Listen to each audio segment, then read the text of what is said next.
Semiconductor electronics material devices and simple circuit. നമ്മളിപ്പോൾ ഒരു atom consider ചെയ്യുകയാണ്.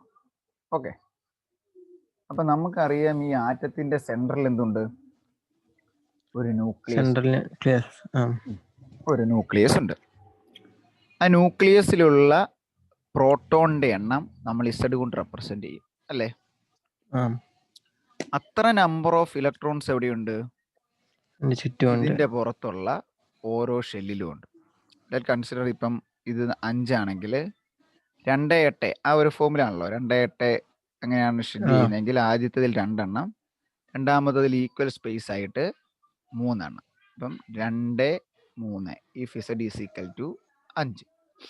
അങ്ങനെ ഒരു ഡിസ്ട്രിബ്യൂഷനെയാണ് നമ്മൾ പറയുന്നത് ഷെൽ റെപ്രസെൻറ്റേഷൻ, ഷെല്ലുകളിലുള്ള ഇലക്ട്രോണിക് ഷെൽ മോഡൽ എന്ന് പറയും. ഇനി now we want to consider a semiconductor. Semiconductor എന്ന് പറയുമ്പം അതിനകത്ത് ആദ്യം നമ്മൾ പഠിക്കേണ്ട 2 എണ്ണമാണ് ജെർമേനിയവും സിലിക്കണും. These 2 are the pure semiconductors. Pure semiconductors, or ഇതിന് മറ്റൊരു പേര് കൂടെയുണ്ട്, ഇൻട്രൻസിക് സെമി കണ്ടക്ടർ. ഇൻട്രൻസിക്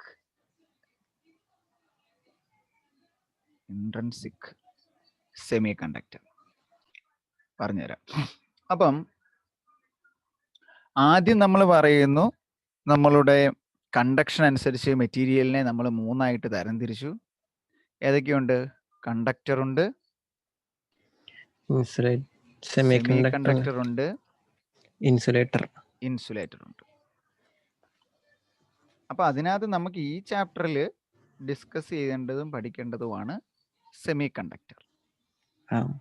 അപ്പം നമ്മൾ ഈ കെ ഡയഗ്രം എന്ന് പറയും energy. Okay, energy versus wave വെക്ടറിന്റെ ഗ്രാഫ് ഉണ്ട്. Let consider the energy versus wave vector graph. This is A y axis and this is a x axis. പിന്നെ അവിടെ ശരിക്കും പറഞ്ഞാൽ വേവ് വെക്ടർ ആണ് കേട്ടോ, കെ എന്നാണ് റെപ്രസെന്റ് ചെയ്യുന്നത്. അത് നിങ്ങൾ അധികം ഉപയോഗിക്കാറില്ല. ഇവിടെ നമ്മൾ എനർജി എത്രയാന്ന് പറയും. ഓക്കെ, അതായത് ഓരോ ബാൻഡ് സ്ട്രക്ചർ എന്ന് പറയും. എന്നാണ് പറയുന്നത്? Band structure. അപ്പം ഇവിടെ ഇപ്പം നമ്മളുടെ ഔട്ടർ മോസ്റ്റ് ഷെല്ലില് 2 ഇലക്ട്രോൺ ഉണ്ടെന്ന് വെക്കുക. ഈ ഔട്ടർ മോസ്റ്റ് ഷെല്ലിൽ 2 ഇലക്ട്രോൺ ഉണ്ടെങ്കിൽ പുറത്തുനിന്ന് ഒരു എനർജി കൊടുത്താൽ എന്നാ പറ്റും? ഐസൊലേറ്റഡ് ആവും. മാത്രമല്ല ഇത് എനർജി സ്വീകരിച്ച് എന്നാ പോകും? ലോവർ ലെവലിൽ നിന്ന് അപ്പർ ലെവലിലേക്ക് പോകും. ഓക്കെ, അതാണ് നമ്മൾ പറയുന്ന ഇലക്ട്രോണിക് ട്രാൻസിഷൻ. ഓക്കെ, അപ്പൊ കണ്ടക്ടറിന്റെ കേസിൽ എന്താ അതിന്റെ പ്രത്യേകത എന്ന് ചോദിച്ചാൽ, അതിന്റെ വാലൻസ് ബാൻഡ് എന്ന് പറഞ്ഞാൽ ഏറ്റവും പുറത്ത് നമ്മൾ കാണുന്ന ഏറ്റവും പുറത്ത് ഇലക്ട്രോൺസ് ഫില്ല് ചെയ്തിട്ടുള്ള വാലൻസ് ബാൻഡും അതിന് മുകളിലോട്ട് ഈ ഇലക്ട്രോൺ ജമ്പ് ചെയ്ത് പോകാൻ പറ്റുന്ന ലെവല് അല്ലെങ്കിൽ അതിൻ്റെ കണ്ടക്ഷൻ ബാൻഡും കൂടെയും ഓവർലാപ്പ് ചെയ്തായിരിക്കും ഇരിക്കുന്നത്. മനസ്സിലായോ? അപ്പം ഈ മഞ്ഞയാണ് നമ്മളുടെ കണ്ടക്ഷൻ ബാൻഡ്. അല്ലെങ്കിൽ അവിടെ എത്തിക്കഴിഞ്ഞു കഴിഞ്ഞാൽ ഇലക്ട്രോൺസ് ഫ്രീ ഇലക്ട്രോൺസ് ആയിട്ട് അതിനെ ഇതിലേ വേണേലും മൂവ് ചെയ്യാം. എന്നാൽ ഏറ്റവും അകത്ത് അല്ലെ ഏറ്റവും പുറത്ത് ഈ ഇലക്ട്രോണിനെ ന്യൂക്ലിയസിന്റെ എനർജി, പോസിറ്റീവ് ചാർജ് ആണല്ലോ, ഈ പോസിറ്റീവ് എനർജി വലിച്ചു പിടിച്ചിരിക്കുകയാണ്. അപ്പൊ ദ ഔട്ടർ മോസ്റ്റ് പോർഷൻ അല്ലെങ്കിൽ ഏറ്റവും പുറത്ത് ഇലക്ട്രോൺ കാണപ്പെടുന്നത് എവിടെയാണ്? എപ്പോഴും വാലൻസ് ബാൻഡില്. അതാണ് വാലൻസ് ബാൻഡ്. ഇനി കണ്ടക്ഷൻ ബാൻഡ് എന്ന് പറഞ്ഞാൽ എന്നാണ്? ഇവിടെ വാലൻസ് ബാൻഡിൽ ഇരിക്കുന്ന ഒരു ഇലക്ട്രോണിന് ഒരു എനർജി കൊടുത്തു കഴിഞ്ഞാൽ, എവിടുന്നെങ്കിലും ഒരു എനർജി കൊടുത്ത് കഴിഞ്ഞാൽ ആ ഇലക്ട്രോൺ അതിൻ്റെ ഔട്ടർ മോസ്റ്റ് ഷെല്ലിൽ അല്ലെ വാലൻസ് ബാൻഡിൽ നിന്ന് ഫ്രീ ആയി മൂവ് ചെയ്യാൻ പറ്റും. അല്ലെങ്കിൽ അതിന് കണ്ടക്ഷനിൽ ഏർപ്പെടാം, അല്ലേ? ഒരു ഫ്രീ ഇലക്ട്രോൺ ഇവിടുന്ന് ഒരു ലോവർ ലെവലിൽ നിന്ന് അപ്പർ ലെവലിലോട്ട് പോയി അത് ഫ്രീ ആയി എന്ന് പറഞ്ഞാൽ പിന്നെ എന്നാണ്? അതിന് ഈസിലി മൂവ് ചെയ്യാൻ പറ്റുമ്പം അവിടെ കണ്ടക്ഷൻ നടന്നു. അതാണ് കണ്ടക്ടറിന്റെ കേസിൽ വാലൻസ് ബാൻഡും കണ്ടക്ഷൻ ബാൻഡും ഓവർലാപ്ഡ്. ഓക്കെ, അത് രണ്ടും കൂടെയും ഓവർലാപ്പ് ചെയ്തിരിക്കും. അതായത് ഈ ബാൻഡ് തമ്മിൽ എന്തെങ്കിലും എനർജി വ്യത്യാസമുണ്ടോ? ഇല്ല. രണ്ട് ബാൻഡ് തമ്മിലുള്ള എനർജിയെ വിളിക്കുന്ന പേരാണ് E G or band gap energy. അത് എത്രയായിരിക്കും ഇവിടെ? 0 ആയിരിക്കും. അതാണ് in the case of A conductor. Now consider in the case of a semiconductor, this is the energy axis. Here the valence band is here, but it does not be overlapped with the conduction band. Valence band ഇവിടെ ഇങ്ങനെ ഇരിക്കുന്നു, conduction band കുറച്ച് മുകളിൽ ഒരല്പ energy വ്യത്യാസത്തിൽ. അതിനെ പറ്റി ഒരു energy ഡിഫറൻസിൽ conduction band ഇവിടെ നിൽക്കുന്നത് കണ്ടോ. രണ്ടും തമ്മിൽ തിരിച്ചറിയാനാണ് ഞാൻ രണ്ട് കളർ കൊണ്ട് വരയ്ക്കണം കേട്ടോ. ഇതേതാണ് കണ്ടക്ഷൻ ബാൻഡ്, താഴത്തെ ഏതാണ് വാലൻസ് ബാൻഡ്. ഇതിനെയാണ് നമ്മളൊരു സെമി കണ്ടക്ടർ എന്ന് വിളിക്കുന്നത്. അപ്പൊ ഞാൻ പറയുവാണ്, ഇവിടെ ഒരു ഇലക്ട്രോൺ ഇരിക്കുന്നു, ഇവിടെ ഒരു ഇലക്ട്രോൺ ഇരിക്കുന്നു, ശ്രദ്ധിച്ചോണം. ഇവിടെ എന്താണുള്ളത്? ഹോൾസ് ആണുള്ളത്. എന്നാ ഹോൾസ്. ഇവിടെ ഇപ്പൊ 3, 4, 5 ഹോൾസ് ഞാൻ വരച്ചു. ഇവിടെ ഞാൻ 1, 2, 3, 4, 5 ഇലക്ട്രോൺ വരച്ചു കഴിഞ്ഞാൽ പുറത്തുനിന്ന് ഏതെങ്കിലും ഒരു ടെമ്പറേച്ചർ കൊടുക്കുകയോ ഒരു പൊട്ടൻഷ്യൽ കൊടുക്കുകയോ ചെയ്തു കഴിഞ്ഞാൽ ഈ ഇലക്ട്രോൺസ് എന്നാ ചെയ്യാൻ പറ്റും? വാലൻസ് ബാൻഡിൽ നിന്ന് മൂവ് ചെയ്ത് അല്ലെങ്കിൽ ജമ്പ് ചെയ്ത് കണ്ടക്ഷൻ ബാൻഡിലേക്ക് പോകാൻ പറ്റും അല്ലേ? അപ്പൊ നോക്കിയാൽ ഇത്രയും എനർജി വ്യത്യാസം, ഇവിടെ ഒരു എനർജി വ്യത്യാസം ഉണ്ടല്ലോ. ഇത്രയും എനർജി ചാടിക്കടന്നാലേ അവൻ എവിടെ എത്താൻ പറ്റുള്ളൂ? വാലൻസ് ബാൻഡിൽ നിന്ന് കണ്ടക്ഷൻ ബാൻഡിലേക്ക് എത്താൻ പറ്റുള്ളൂ. ആ എനർജി ഡിഫറൻസിനെയാണ് നമ്മൾ വിളിക്കുന്നത് band gap energy of or energy band gap. അതെന്ന് പറയുന്നത് സെമി കണ്ടക്ടറിന്റെ കേസിൽ ഏകദേശം 1 മുതൽ 3 ഇലക്ട്രോൺ വോൾട്ട് വരെയും ആയിരിക്കും. അപ്പം ജെർമേനിയം സിലിക്കണും എല്ലാം ഇതിനകത്ത് വരും.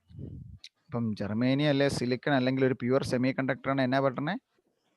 There is a finite difference in the energy of valence band and conduction band, and if you apply any sufficient energy to the electrons in the valence band, അതായത് ഇവിടെ 1 electron volt ആണെങ്കിൽ അതിൽ കൂടുതൽ കൊടുക്കണം അല്ലേ? നല്ല ചാടി മുകളിലോട്ട് പോകാൻ പറ്റും. 2 ആണെങ്കിൽ അതിൽ കൂടുതൽ. When the energy is greater than to the band gap energy, that electrons move from the valence band and combine to the holes in the conduction band. അപ്പൊ അവിടെ എന്തുണ്ടായി? ഇവിടെ ഫ്രീ ഇലക്ട്രോൺസ് ആയിരുന്നു അല്ലേ? ഇവിടെ ഫ്രീ ഇലക്ട്രോൺസ് ഉണ്ടായി. ഇവിടെ electron ഹോളിനെ ഞാൻ E+ എഴുതിക്കോട്ടെ, പോസിറ്റീവ് ചാർജ് ഹോൾ ആയതുകൊണ്ട് ഇലക്ട്രോൺ ഹോൾ പെയർ കോമ്പിനേഷൻ ഉണ്ടാവും. അപ്പൊ എന്നാ പറ്റി? താഴെ ഇരുന്ന ഒരു ഇലക്ട്രോൺ മുകളിലേക്ക് പോയി ഒരു ഹോളുമായിട്ട് കൂടിച്ചേർന്നു. ഈ ഇലക്ട്രോൺ ഹോൾ പെയർ കോമ്പിനേഷൻ മൂലമാണ് സെമി കണ്ടക്ടറിൽ കണ്ടക്ഷൻ നടക്കുന്നത്. ഇതുകൊണ്ടാണ് നമ്മൾ പറഞ്ഞില്ലേ negative temperature coefficient of resistance എന്ന് പറയല്ലേ. ടെമ്പറേച്ചർ കുറയുമ്പം സെമി കണ്ടക്ടറിന്റെ കേസിൽ എന്നാണ്? ടെമ്പറേച്ചർ കൂടിക്കഴിഞ്ഞാൽ റെസിസ്റ്റൻസ് കുറയും. അതിനെയാണ് chapter number 3 negative temperature coefficient of resistance. അതിന്റെ കാര്യം ഇതല്ലേ നോക്കി. ടെമ്പറേച്ചർ കൂടിക്കഴിഞ്ഞാൽ എന്നാ പറ്റും? കൂടുതൽ ഇലക്ട്രോൺ വാലൻസ് ബാൻഡിൽ നിന്ന് കണ്ടക്ഷൻ ബാൻഡിലേക്ക് പോവുകയും കൂടുതൽ ഇലക്ട്രോൺ ഹോൾ റീകോമ്പിനേഷൻ നടക്കുകയും ചെയ്യും. That means the conduction is increased. That way the resistance is decreased. This property of a semiconductor is called negative temperature coefficient of resistance. Sir അപ്പൊ ഇടയ്ക്കത്തെ ഗ്യാപ്പിന് വല്ല പേരും വല്ലതുണ്ടോ? അതിനെയാണ് ഞാൻ പറഞ്ഞത് ബാൻഡ് ഗ്യാപ്പ് എനർജി. എന്നാണ് പറയുന്നത്? Band gap energy. ആ എനർജീനെ overcome ചെയ്താൽ മാത്രമേ താഴേന്ന് മുകളിലേക്ക് പോകാൻ പറ്റുള്ളൂ. അതിനെ എനർജി ബാൻഡ് ഗ്യാപ്പ് എന്ന് പറയും. റെപ്രസെന്റ് ചെയ്യുന്ന ഇയുടെ ചോട്ടിൽ ഗ്യാപ്പ് സ്മോൾ ജി കണ്ടോ, ക്യാപിറ്റൽ ഇ എഴുതിയിട്ട് ചോട്ടിൽ ജി. ഇവിടെ EG 0 കണ്ടോ, രണ്ടും തമ്മിൽ യാതൊരു വ്യത്യാസവും ഇല്ല. അപ്പോൾ ഒരു വ്യത്യാസം ഇല്ലാത്തതുകൊണ്ടാണ് EG 0 എന്ന് എഴുതിയത്. In the case of A semi conductor it is between 1 to 3 electron volt. Finally, we are going to discuss in the case of an insulator. ഇൻസുലേറ്ററിൽ കണ്ടക്ഷൻ നടക്കുവോ? ഇല്ല. ഇല്ല. ഇൻസുലേറ്റർ ചൂടാക്കിയിട്ട് വല്ല കാര്യമുണ്ടോ? ഇല്ല. എന്ന് പറഞ്ഞാൽ അതിന്റെ അർത്ഥം ഇതാണ്, ഇല്ല. അതിന്റെ വാലൻസ് ബാൻഡും കണ്ടക്ഷൻ ബാൻഡും തമ്മിൽ ലാർജ് എമൗണ്ട് ഓഫ് എനർജിയുടെ വ്യത്യാസമുണ്ട്. ഇഫ് കൺസിഡർ, എല്ലാം ഇങ്ങോട്ടല്ലേ തിരിച്ചു വരച്ച്, ഇതാണ് നമ്മുടെ വാലൻസ് ബാൻഡ്. ആ. വാലൻസ് ബാൻഡ് കാര്യം പറഞ്ഞാൽ ഇലക്ട്രോൺസ് ഉണ്ടാവും.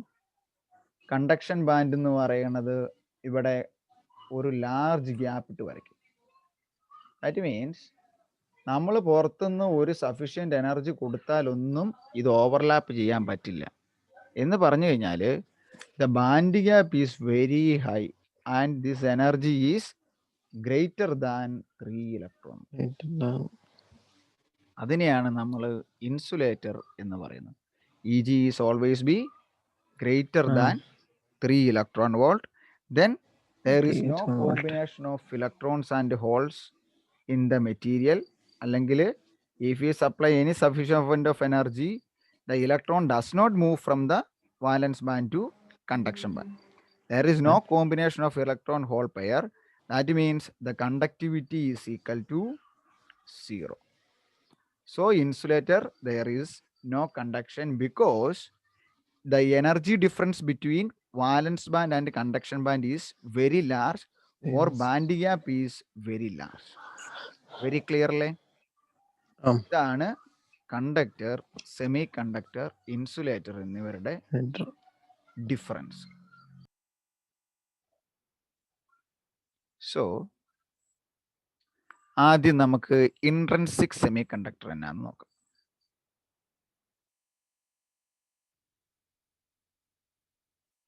Intrinsic semiconductor.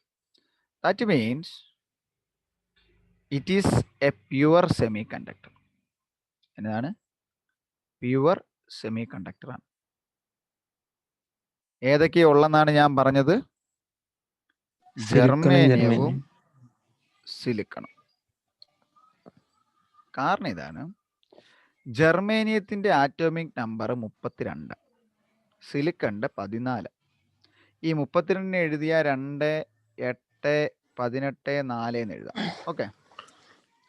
സിലിക്കൺ എഴുതിയ 14, അപ്പൊ 2, 8, 10, 4 എന്ന് എഴുതാം. ഇതിന് രണ്ടിലെയും ഔട്ടർ മോസ്റ്റ് ഷെല്ലിലെ ഇലക്ട്രോണിന്റെ എണ്ണം എത്രയാണ്?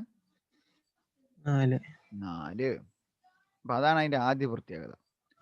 ഇൻട്രിൻസിക് സെമി കണ്ടക്ടറിന്റെ വാലൻസ് ഷെല്ലിലെ ഇലക്ട്രോണിന്റെ എണ്ണം 4 ആയിരിക്കും. ഞാൻ ആ ഷെൽ മോഡൽ വരയ്ക്കാൻ പോവാം. സിലിക്കൺ അല്ല, ജർമേനിയം. ഇവിടെ സിലിക്കൺ ഇരിക്കുകയാണ്, ഒരു സിലിക്കൺ ആറ്റിരിക്കുക. ഏറ്റവും അവസാനത്തെ ഷെല്ല് മാത്രം വരച്ചാൽ മതിയല്ലോ. ഇവിടെ 2 വരയ്ക്കണം, പിന്നെ 8 വരയ്ക്കണം, പിന്നെ 18 വരയ്ക്കണം. അതൊന്നും വരയ്ക്കുന്നില്ല. നേരെ ഞാൻ ഏറ്റവും അവസാനത്തെ ഷെല്ല് 4 വരച്ചു. അപ്പം അവിടെ എത്ര ഇലക്ട്രോൺ ഉണ്ട്? 1, 2, 3, 4. 4 ഇലക്ട്രോൺ ഉണ്ട്.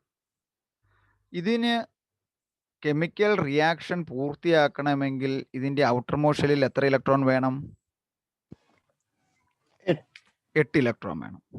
അപ്പൊ ഈ സിലിക്കൺ എന്നാ ചെയ്യുമെന്ന് ചോദിച്ചാൽ, തൊട്ടടുത്തുള്ള 4 സിലിക്കൺ ആയിട്ട് കെമിക്കൽ ബോണ്ട് അല്ലെങ്കിൽ കോവാലന്റ് ബോണ്ട് രൂപീകരിക്കും. ഇതൊരു സിലിക്കൺ. അപ്പൊ ഇവിടെ എന്നാ ചെയ്യും? അവന്റെ ഒരു ഇലക്ട്രോൺ ഇങ്ങ് മേടിച്ചങ്ങ് നിൽക്കും. ഇവിടെ ഒരു സിലിക്കൺ, ഇവിടെ ഒരു അനദർ സിലിക്കൺ. ഇതെല്ലാം കൃത്യമായിട്ടൊക്കെ വരയ്ക്കാൻ പറ്റാത്ത കേട്ടോ. ഇത് അടുത്ത സിലിക്കൺ. എല്ലാത്തിനും ഒരേ വലിപ്പമൊക്കെ നിങ്ങൾ വരച്ചോണം. അപ്പം നോക്കിക്കേ, ഇവിടെ എന്നാണ് നടക്കുന്നത്? Covalent bond between 4 another silicon atoms. അങ്ങനെ കോവാലന്റ് ബോണ്ടിൽ തൊട്ടടുത്തുള്ള 4 സിലിക്കൺ ആറ്റത്തിലെ ഓരോ ഇലക്ട്രോൺ ഇങ്ങനെ ഷെയർ ചെയ്തപ്പോൾ ഇവനിപ്പം മൊത്തം എത്രയായി?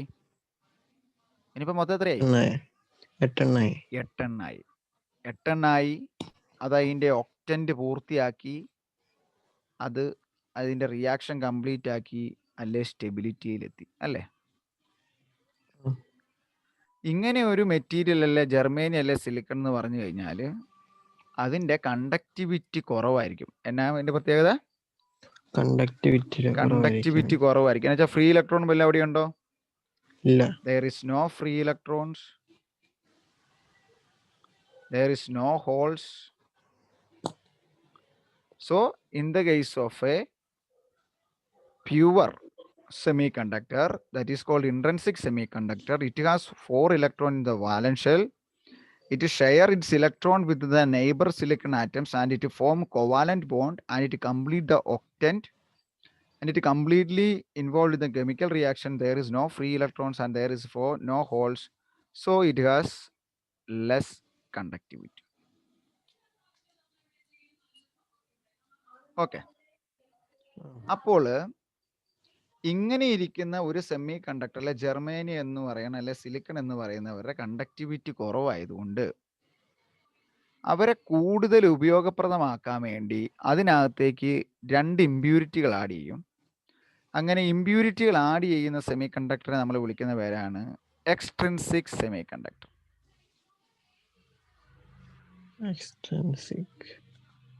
ഒന്നുമില്ല, എക്സ്ട്രാ എന്നങ്ങ് ഓർത്താൽ മതി. എക്സ്ട്രാ കണ്ടോ, എക്സ്ട്രിൻസിക് എന്ന് പറയുമ്പോൾ എന്നാണ്? We adding an extra atom to this germanium and silicon.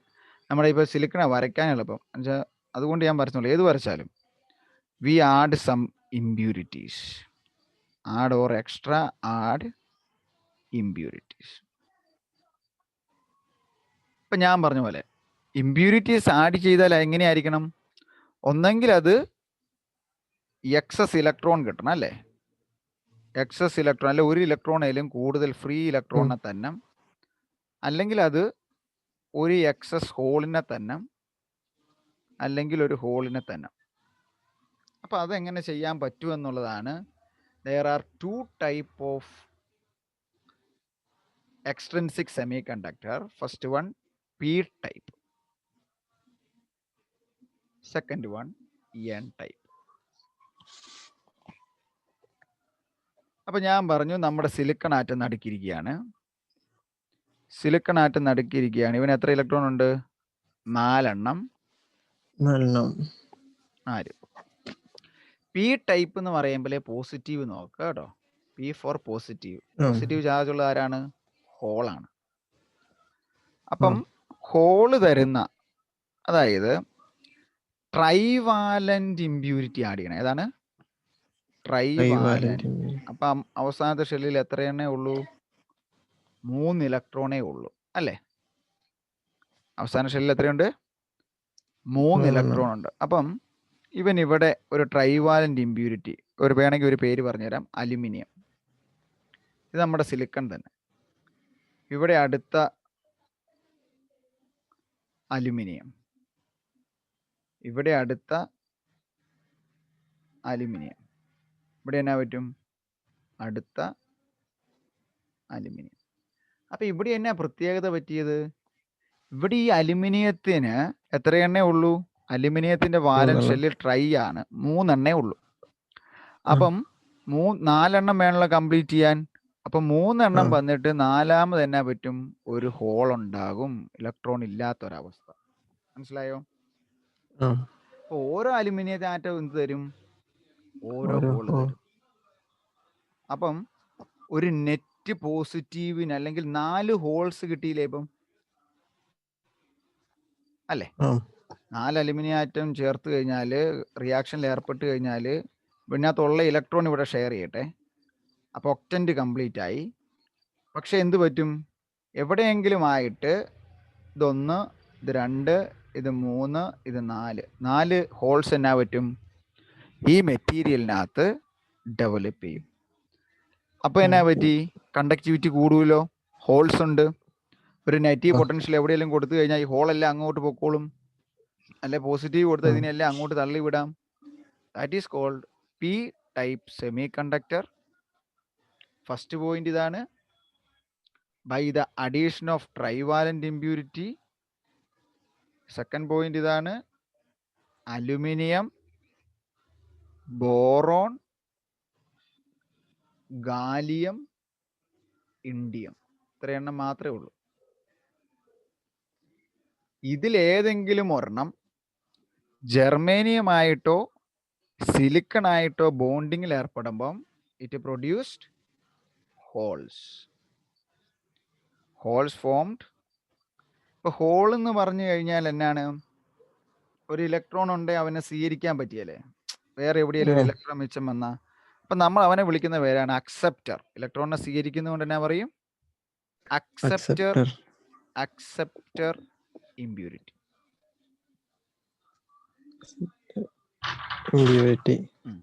ഇനി ഇങ്ങനെയുള്ള ഒരു പി ടൈപ്പ് മെറ്റീരിയൽ ഹോൾ ആണല്ലോ കൂടുതൽ. അപ്പൊ നമ്മൾ ഇങ്ങനെ ഒരു പോയിന്റ് കൂടെ പറയും, holes are the majority charge carriers. Holes are the majority charge carriers. ഇത്രയേ ഉള്ളു പി ടൈപ്പ്. നല്ല എളുപ്പമല്ലേ? ശരിക്കും എനിക്ക് 2 സെമി കണ്ടക്ടറേ ഉള്ളൂ, ജർമേനിയം ഓർ സിലിക്കൺ. അവർ രണ്ടിൻ്റെയും വാലൻസ് ഷെല്ലിൽ 4ആണുള്ളത്. പൂർത്തിയാക്കാൻ എനിക്ക് 4ആണ് വേണ്ടത്. അങ്ങനെ ചെയ്താൽ വലിയ ഗുണമൊന്നുമില്ല. അതുകൊണ്ട് ഞാൻ എന്നാ ഇത് 3 എണ്ണം ഉള്ളവനെ കൊടുത്തു കഴിഞ്ഞപ്പോൾ എല്ലാ അലുമിനിയാറ്റല്ലേ, ഗാലിയാറ്റല്ലേ, ബോറോണാറ്റല്ല, ഇൻഡിയം ആറ്റം എല്ലാവരും എന്ത് തന്നു? ഓരോ ഹോൾസിനെ തന്നു. ഈ ഹോൾസിന് എന്നാ ചെയ്യാൻ പറ്റും? If there is any electron it can accept. So P type semiconductor is called an acceptor impurity. ഒരു trivalent impurity atom is added to the ഏത് ഇൻട്രിൻസിക് ആറ്റം അല്ലെ? ഇൻട്രിൻസിക് സെമി കണ്ടക്ടറിലേക്ക് ഒരു ട്രൈവാലന്റ് ഇമ്പ്യൂരിറ്റി ആഡ് ചെയ്തപ്പോഴാണ് അത് എന്തായി മാറിയത്? P type semiconductor. ആ ഒരു ഡെഫിനിഷൻ പറഞ്ഞാൽ മതി. when we add a trivalent impurity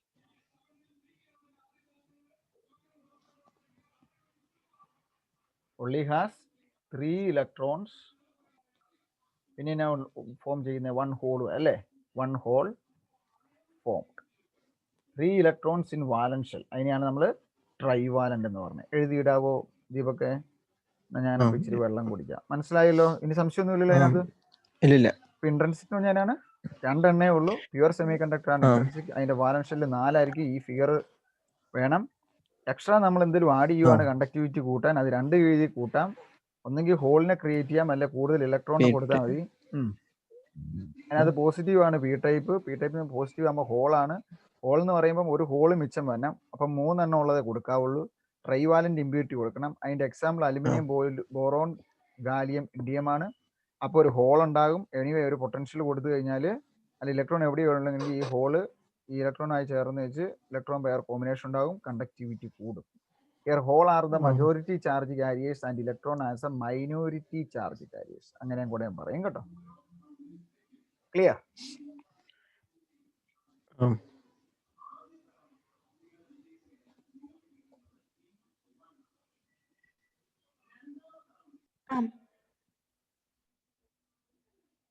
ഏത് കളറാണ് എടുക്കാനുള്ളത്? നേരെ കൊണ്ട് വരയ്ക്കണ്ട. ഇപ്പൊ നമ്മളിവിടെ പെന്റാവാലന്റ് ഇമ്പ്യൂരിറ്റി ആണ് ആഡ് ചെയ്യാൻ പോകുന്നത്. പെന്റ എന്ന് പറഞ്ഞാൽ എത്രയാണ്? എൻ ടൈപ്പ് സെമി കണ്ടക്ടർ എന്ന് പറഞ്ഞാൽ മുമ്പേ പറഞ്ഞ പോലെ തന്നെ പറയാം. എൻ ടൈപ്പ് എന്ന് പറയുമ്പോൾ അതിന് ഒന്നാമായിട്ട് പറയാം, അതിന് നെഗറ്റീവ് ചാർജ് ആണ് വരുന്നത്. N4 നെഗറ്റീവ് എന്ന് ഓർത്താൽ മതി. അതിന് പെന്റാവാലന്റ് ഇലക്ട്രോൺ ആണ് ആഡ് ചെയ്യാൻ പോകുന്നത്. പെന്റാവാലന്റ് എന്ന് പറഞ്ഞാൽ ഔട്ടർ ഷെല്ലിൽ 5 ഇലക്ട്രോൺ വേണം. പെന്റാവാലന്റ് ആയിട്ട് നമുക്ക് ആഡ് ചെയ്യാൻ വേണ്ടി 3 എണ്ണമാണ് മെയിൻലി നമ്മൾ ആഡ് ചെയ്യുന്നത്. Arsenic, antimony, bismuth. മറ്റേതിൻ്റെ ഏതാണ്? തെറ്റിപ്പോയാൽ മൊത്തം പോയി. Aluminium, boron, gallium. ഇതേതാണ്? Arsenic, antimony. അതെന്നാണല്ലോ കൊടുത്തിരിക്കുന്നത്. Arsenic, antimony, bismuth. അപ്പൊ നമ്മുടെ മുമ്പേ അപ്പുറം സിലിക്കൺ അല്ല വരച്ചു, ഇവിടെ ജർമേനിയം വരച്ചു. ഇത് നമ്മുടെ ജർമേനിയാറ്റാണ്. ജർമേനിയാറ്റത്തിന് വാലൻസ് ഷെല്ലിൽ എത്രയുണ്ട് മീട്ടു?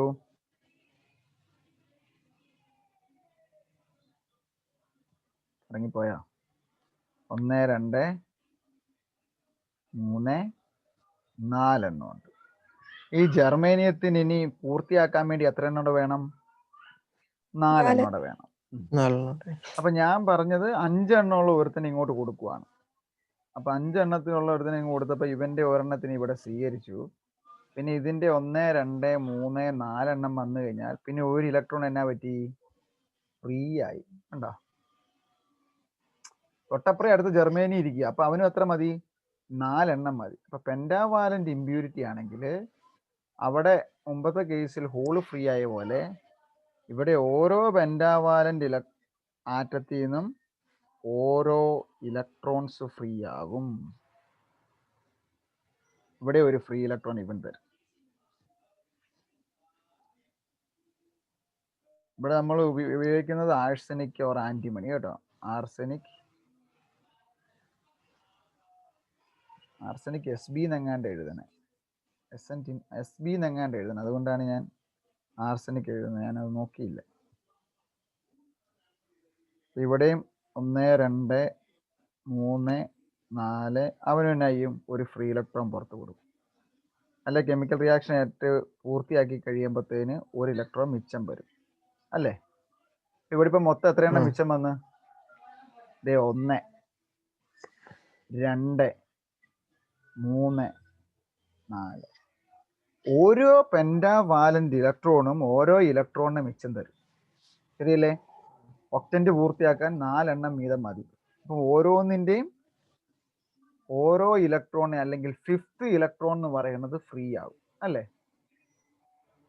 5th ഇലക്ട്രോൺ എന്ന് പറയുന്നത് ഒരു ഫ്രീ ഇലക്ട്രോൺ ആവും. അപ്പൊ ഫ്രീ ഇലക്ട്രോൺ ഉണ്ടെങ്കിൽ എന്നാ പറ്റും? സിംപിളി കണ്ടക്ടിവിറ്റി കൂടും. ഇനി ഞാൻ ചോദിക്കട്ടെ, ഇവിടെ മജോറിറ്റി ആരാണ്? ഇലക്ട്രോൺ അല്ലേ കൂടിയത്. അപ്പം electrons are the majority charge carriers, holes are the minority charge carriers. ഈ പോയിന്റ് നമ്മൾ പറഞ്ഞില്ലായിരുന്നു. ഹോൾ ആണെ ഒരെണ്ണം അക്സെപ്റ്റ് ചെയ്യും അല്ലേ? ഒരു ഇലക്ട്രോണിനെ സ്വീകരിക്കും. ഇലക്ട്രോൺ കൂടുതലാണെങ്കിൽ എന്നാ ചെയ്യും? ഒരു ഇലക്ട്രോണിനെ കൊടുക്കും. അപ്പൊ നമ്മൾ അതിനെ വിളിക്കുന്നവരാണ് ഡോണേറ്റീവ്, ഡോണർ ഇമ്പ്യൂരിറ്റി. ഇത്രയേ ഉള്ളൂ കാര്യം. This is N type. Pentavalent ആയ അവസാന ഷെല്ലിൽ 5 ഇലക്ട്രോൺ ഉള്ള ഒരു ആറ്റവുമായി ഡോപ്പ് ചെയ്യുമ്പോഴത്തേന് ഓരോ ആറ്റത്തിന്റെ ഡോപ്പിങ്ങിലും ഓരോ ഇലക്ട്രോൺ ഫ്രീ ആകും.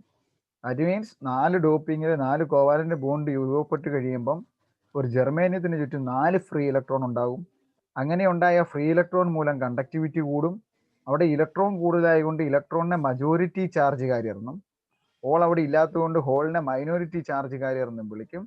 ഇലക്ട്രോൺ കൂടുതലാണ്, ഇലക്ട്രോണിനെ കൊടുക്കാനാണ് പറ്റുന്നത്. അതുകൊണ്ട് എൻ ടൈപ്പിനെ ഒരു ഡോണർ ഇമ്പ്യൂരിറ്റി എന്നും വിളിക്കും. സോ ഡോപ്പിംഗ് ഈസ് ദ എന്നാ പറഞ്ഞ adding of any impurity atom, that means trivalent or pentavalent atom to the intrinsic semiconductor. എന്തിനാണ്? To increase the conductivity of the semiconductor. So this adding of any impurity atom is called doping, or adding of any extra atom is called doping, and that conductor is called extrinsic semiconductor. That is classified into 2, p-type and n-type.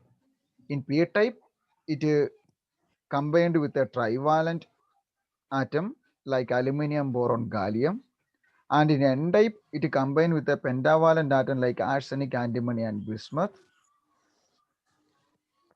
That's all. Any other doubt?